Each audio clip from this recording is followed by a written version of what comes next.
Good afternoon. I'm Matt Johnstone, and I'll be speaking to you today about identity in the Shakespearean text.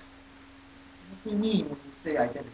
It is either the way that a character is perceived by other characters in a play, or it is the way that a character presents him or herself to those same characters. For example, today we'll be talking about mistaken and assumed or artificial identity. A mistaken identity is when Hamlet kills Polonius behind the curtain in his mother's chamber.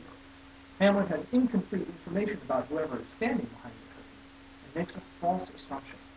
When the person on the other side of the veil is completely invisible, it is impossible to know who they really are, except for the information that they present to you. Artificial or assumed identity, on the other hand, has similar problems. For example, when Kent presents himself as a servant to King Lear, or when Hamlet pretends to put on an anti-disposition to suss out whether or not Claudius has committed a murder.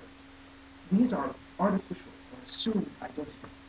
A character puts on a front, accentuates parts of their own personality, tries to falsely move another character, almost exactly the opposite of mistaken identity. In occasions such as a virtual world, it is very, very possible to hide who you truly are and present a false front.